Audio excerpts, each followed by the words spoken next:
semangat mengikuti UKIP. Terima kasih. Wassalamualaikum warahmatullahi wabarakatuh. Kita semua anak-anak Indonesia, generasi penerus bangsa. Giat sekolah, tugas kita yang utama, serta taat ibadah sesuai agama. Ayo kawan, belajar simak guru, mengajar biar pintar, kelak jadi orang besar.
inti, mari kita lakukan speaking dulu ya.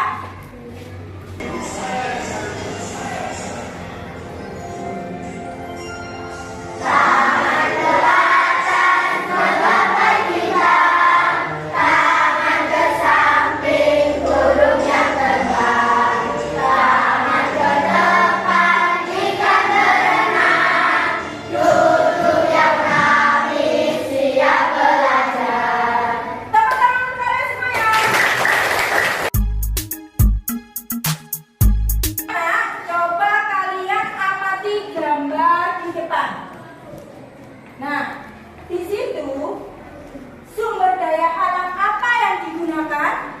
Kayu. Kayu itu berasal dari mana ya?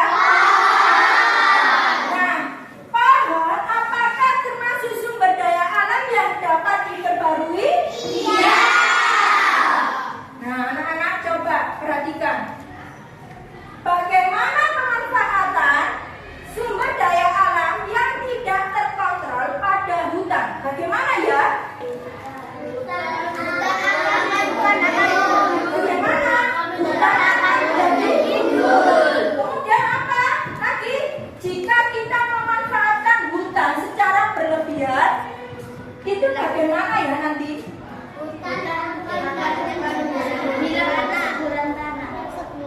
Nilainya kesuburan tanah. Apa lagi?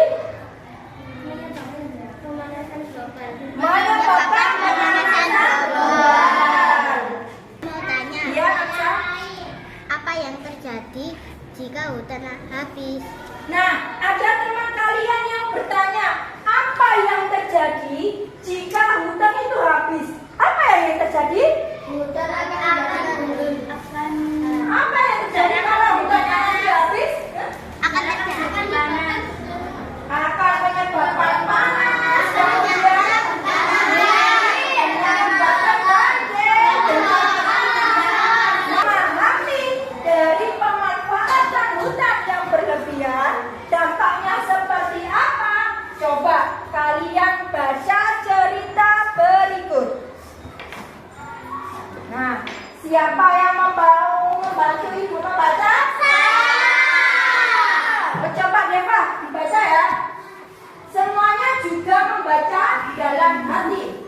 Coba. Kisah di sebuah lereng pegunungan ada sebuah desa yang permai hampir seluruh penduduk di sana bermata pencarian harian sebagai pencari kayu. Mereka memanfaatkan hutan yang ada di sekitar pemukiman.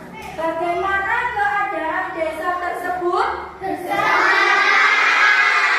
Kenapa kok menjadi gersang dan panas ya? Karena tidak ada pohon dan para penebang tak peduli dengan lingkungan.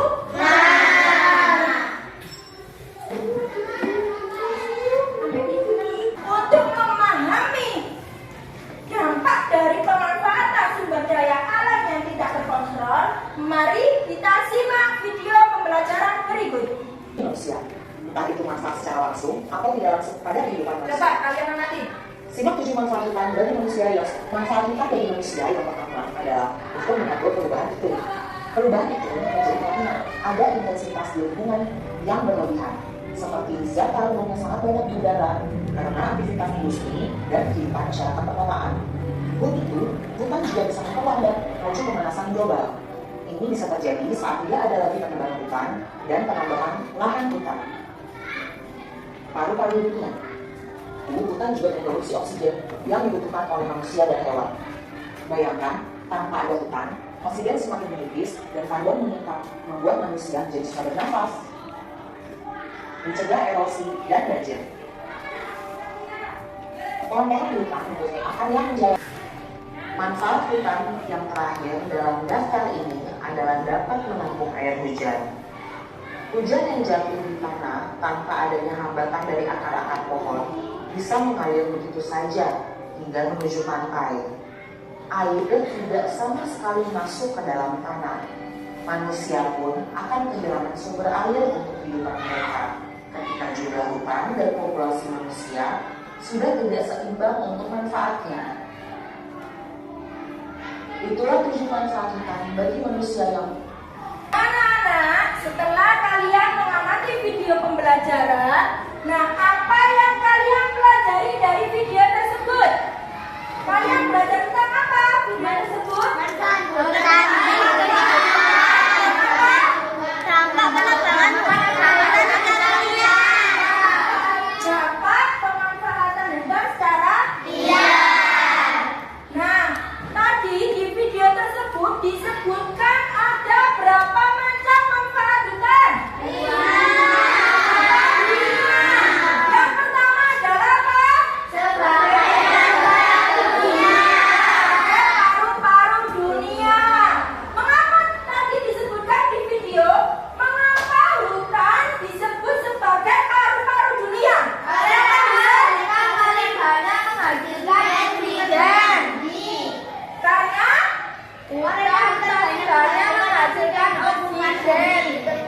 Nah, hutan termasuk pemasok oksigen yang paling banyak di permukaan bumi. Kedua apa?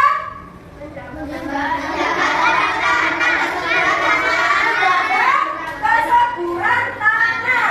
Jadi selain hutan manfaatnya sebagai pemasok oksigen yang paling banyak, juga sebagai menjaga dan mempertahankan kesuburan tanah. Bagaimana kok bisa ya Bu? Nah, contoh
kalian, kemudian kamu tulis nama anggota kelompok kalian. Nah, yang kedua, kamu baca petunjuk dari mengerjakan LKPD tersebut. Nah, bisa dimulai? Bisa. Mana semangat? Baik, sekarang kalian bisa berdiskusi dengan teman kalian untuk mengerjakan lembar kerja peserta didik. Nah, sambil berdiskusi, Ibu akan menilai juga kerja kelompok kalian.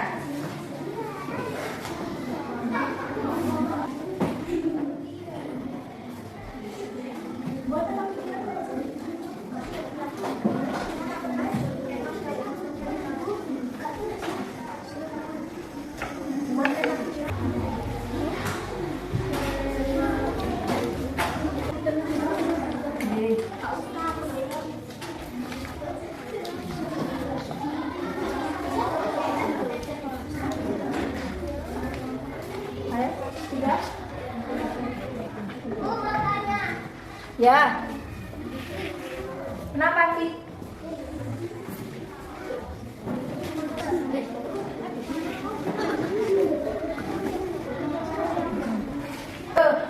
Berdiskusi dengan kelompoknya masing-masing. Saya juga akan menilai kerjasama, keaktifan dari kelompok masing-masing.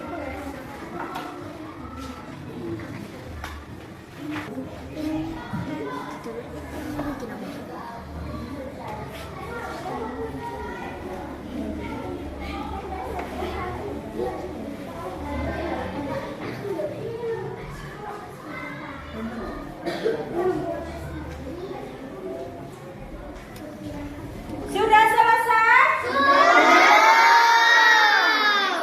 Ada yang ditanyakan? Ya.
Biasanya tokoh tersebut memiliki sifat jahat teman-teman.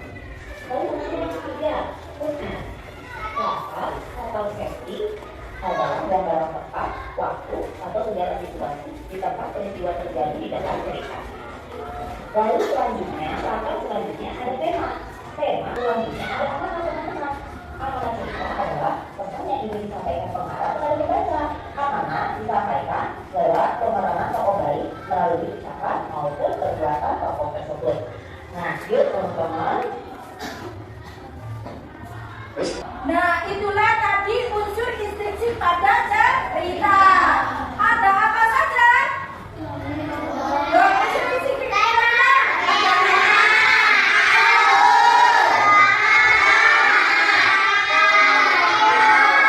Kemudian, nah, latar. Nah, tadi kalian di video pembelajaran tadi ada unsur instruksi cerita, yaitu latar. Apa itu latar? Tempat terjadinya ada cerita. Nah, kalau tokoh itu ada dua macam. Apa saja? Tokoh protagonis dan tokoh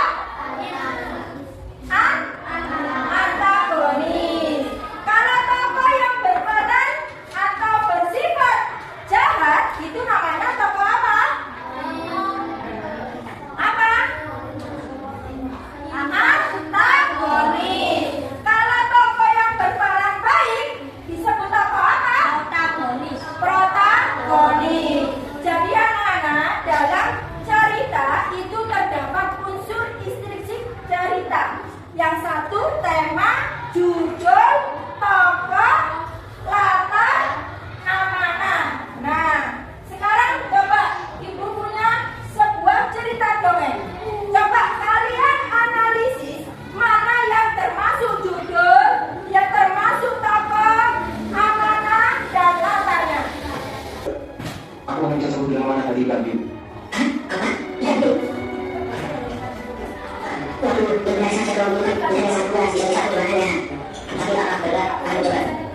Si budak dari lagi menuju pantai dikatakan mencari pohon kelapa yang paling tinggi. Setelah mencari pantai ini langsung memanjat pohon kelapa dan masuk ke dalam kelapa tersebut. Kemudian,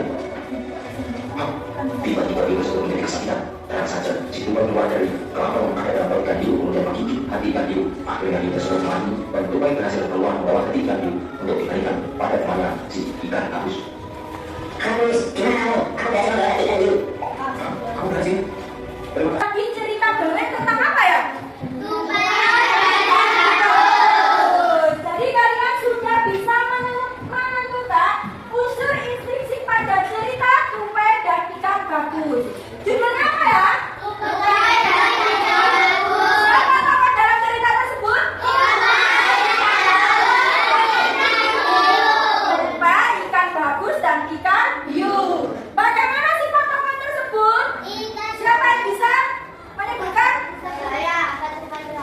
Ya,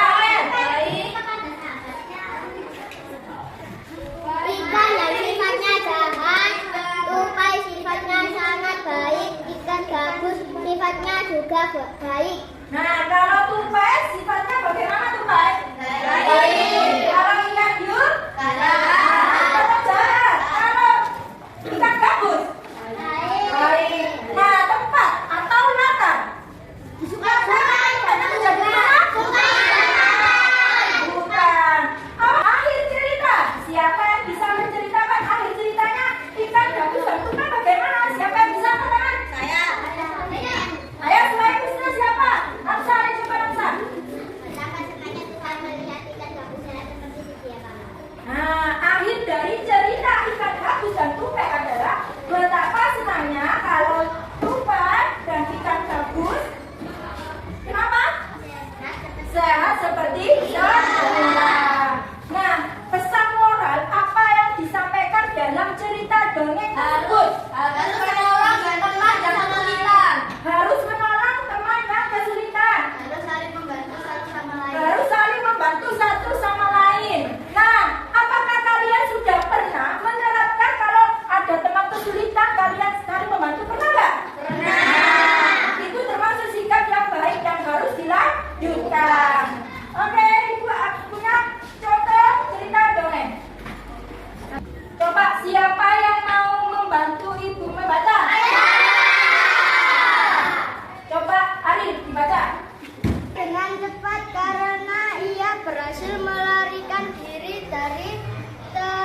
itu unsur listriknya. Nah, kalian coba tentukan unsur listriknya apa? Yang pertama tadi apa? Judulnya tentang apa? Latarnya di mana? Siapa tokohnya? Nah, kemudian pesan moral yang bisa diambil dari cerita si kancil adalah apa? Tepuk tangan untuk kalian semuanya. Mana bawamu? Oh, semangat.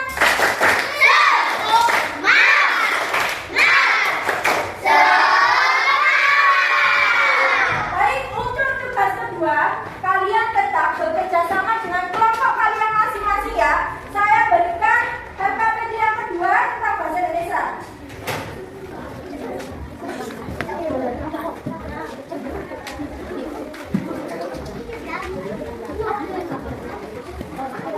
Sudah dapat semuanya ya? Sekarang coba dikerjakan berdiskusi dengan teman kalian, dengan kelompoknya masing-masing. Jangan lupa ditulis nama anggota kelompoknya dan nama kelompok.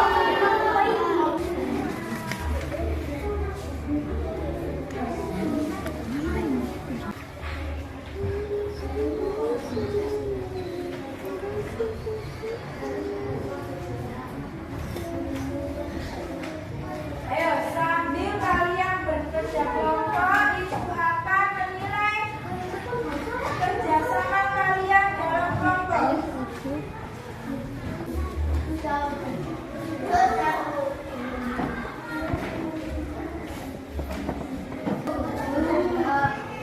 Sudah selesai?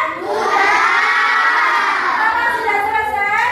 Tadi kan kalian sudah mengerjakan LKPD IPA dan LKPD Bahasa Indonesia. Nanti tugas kalian adalah mempresentasikan hasil diskusi kalian ke depan. Ayo coba tepuk tangan.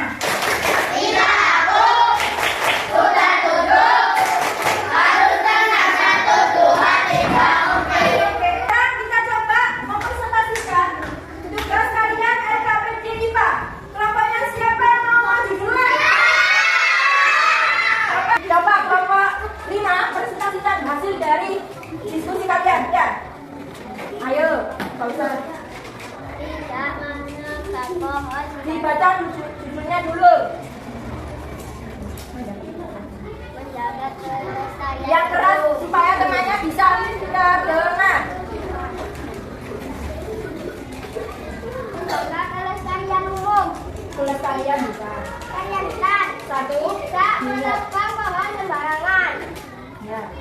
Menebang secara hati-hati. Ya. Hilangnya kesuburan tanah. Nah, anak-anak, adakah jawaban kalian yang tidak sama dengan kelompok 5? Adakah jawaban yang lain dari kelompok 5? Adakah? Ada. Nah, kelompok 2 apa?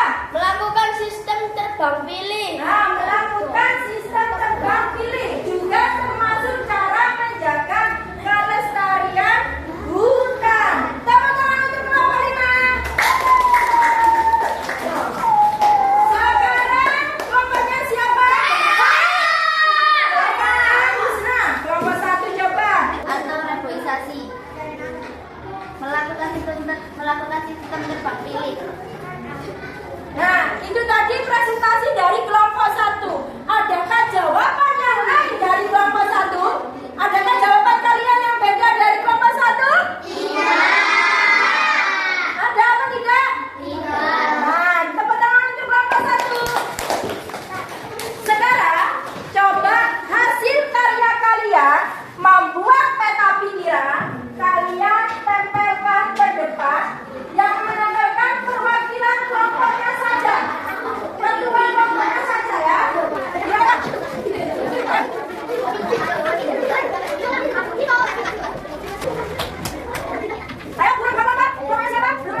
Pesan suatu cerita. Nah, coba Ibu perjelas lagi ya. Amanat dalam cerita adalah pesan yang disampaikan oleh penulis kepada pembaca.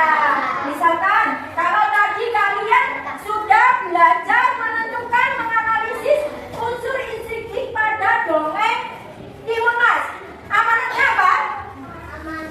Apa tadi Timun Mas? Ayo, apa amanatnya tadi? Harus selalu menepati janji.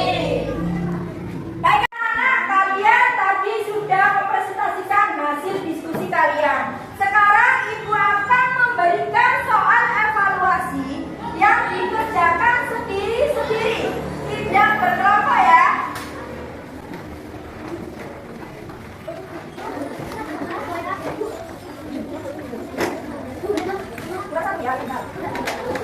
Sudah dapat semuanya? Ya. Sudah dapat semuanya? Ya. Sekarang coba kalian kerjakan soal evaluasinya. Dikerjakan sendiri, secara mandiri ya. Tidak boleh mencontek namanya.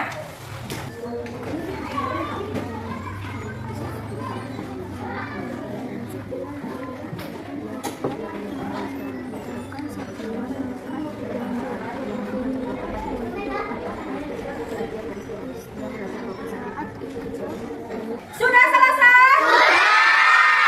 Sudah dikumpulkan di meja kelompoknya masing-masing.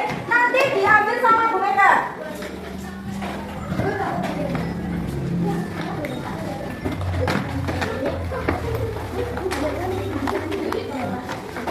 Ibu akan memberikan suatu reward atau hadiah kepada kalian, kepada kelompok yang sudah dinilai Ibu yang paling aktif, yang paling bekerja sama, yaitu kelompok dari kelompok berapa ya? Kelompok 1, iya kan? Coba kelompok 1 maju ke depan untuk menerima hadiahnya.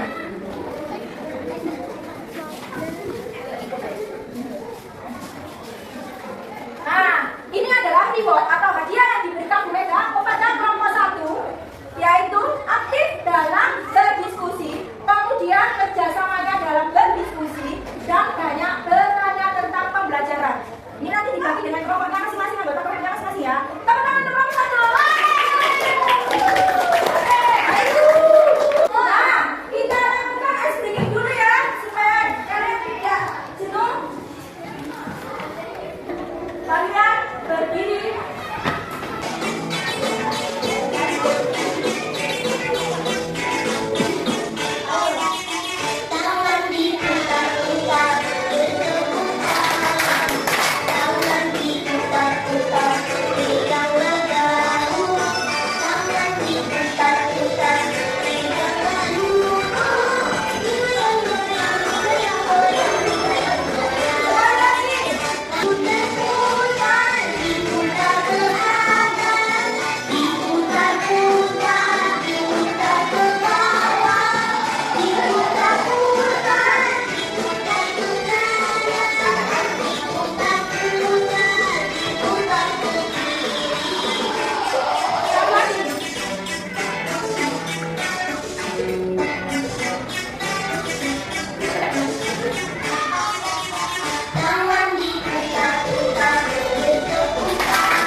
Kegiatan pembelajaran hari ini sudah selesai. Ibu guru dan kalian akan melakukan refleksi pembelajaran. Nah, apakah pembelajaran hari ini menyenangkan?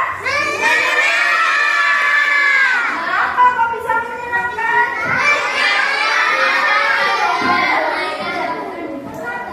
Kenapa?